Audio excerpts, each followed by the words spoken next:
हमेशा किस्मत खराब नहीं होती, बल्कि कई बार व्यक्ति के द्वारा ही गलत फैसला ले लिया गया होता है।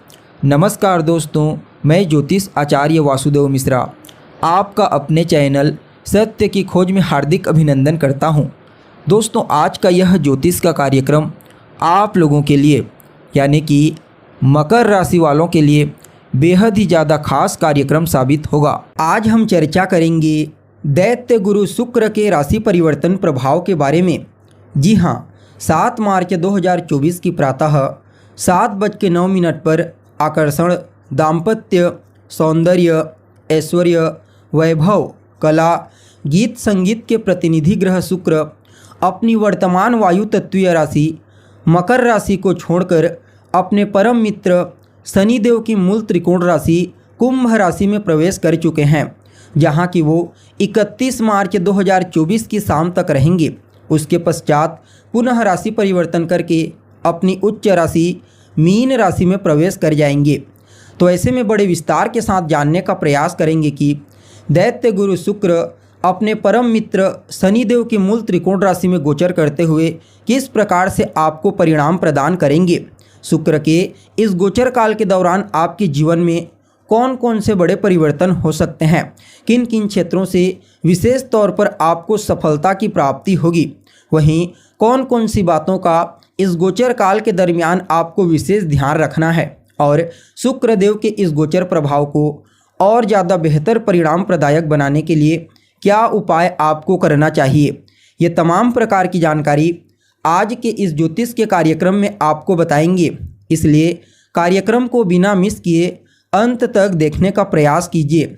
और अगर आप अपनी जन्म कुंडली पर हमसे परामर्श लेना चाहते हैं तो वीडियो में और डिस्क्रिप्शन बॉक्स में आपको हमारा कॉन्टैक्ट नंबर मिल जाएगा, जहां से आप व्हाट्सएप के माध्यम से या फिर डायरेक्ट फ़ोन कॉल के थ्रू अपॉइंटमेंट लेकर अपनी जन्म कुंडली का विस्तार पूर्वक अध्ययन करवा सकते हैं।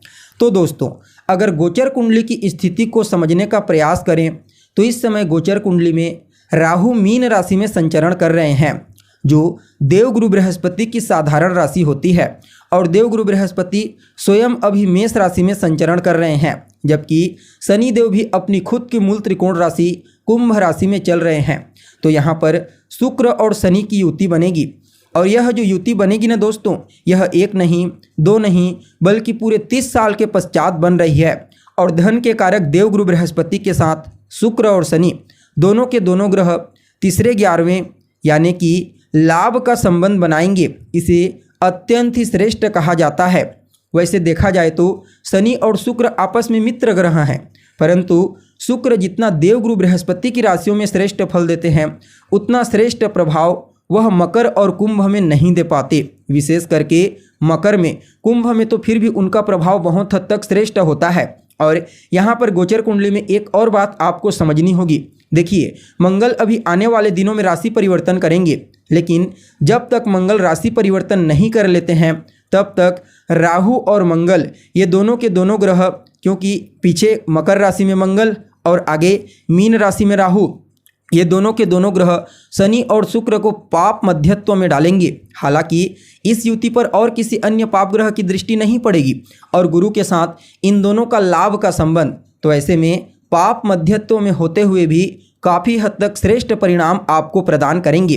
देखिए, जब भी कोई ग्रह अपनी उच्च राशि में होता है तो वह अपना अत्यंत ही श्रेष्ठ परिणाम प्रदायक साबित होता है।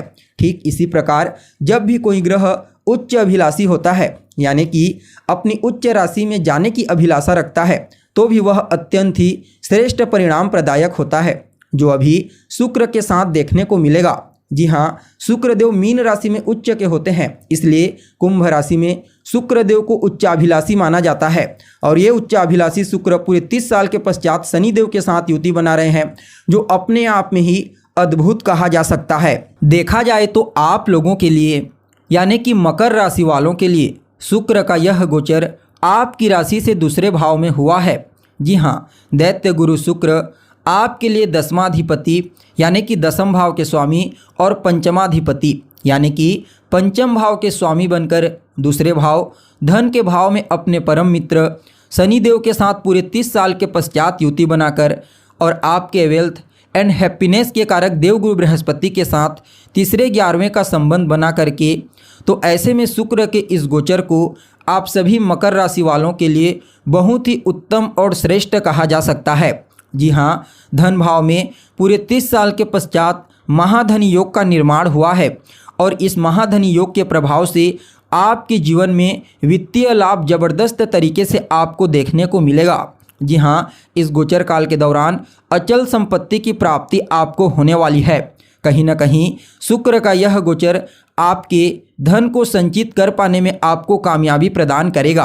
अगर आप अचल संपत्ति खरीदने के बारे में सोच रहे हैं तो अवश्य आप खरीदिए। इस गोचर काल के दौरान विशेष तौर पर अचल संपत्ति का लाभ आपको मिलेगा और कहीं ना कहीं कोई प्रॉपर्टी जिसको बेचने के लिए आप प्रयासरत हैं तो समझ जाइए यह गोचरकार आपको वहाँ भी विशेष फायदा प्रदान करेगा।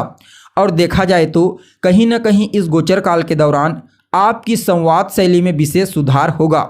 जब आप दूसरों से बातचीत करेंगे, यानी कि किसी से भी अगर आप बातचीत करते हैं तो समझ जाइए आप अपनी ओर आकर्षित कर पाने में उसे कामयाब होंगे। देखा जाए तो आपकी वाणी में मिठास, जी हाँ, जो कहीं ना कहीं कड़वाहट में बदली हुई थी उसमें परिवर्तन आएगा और कहीं ना कहीं आप अपने संवाद शैली और अपनी वाणी की मिठास से हर किसी को अपनी ओर आकर्षित कर पाने में कामयाब होंगे। देखा जाए तो यह समय जो है अवश्य ही आपको लाभ प्रदान करेगा, लेकिन इसका मतलब यह नहीं है कि आपकी वाणी बेहतर है तो आपको अपनी वाणी पर नियंत्रण नहीं रखना है। जी हाँ, आपको इतना बिल्कुल भी नहीं बोलना है कि आप अपना भेद ही खोल दें। साथ ही साथ आपको इस गोचर काल के दौरान अपने खान पान और अपने रहन सहन पर भी थोड़ा नियंत्रण करने की आवश्यकता है।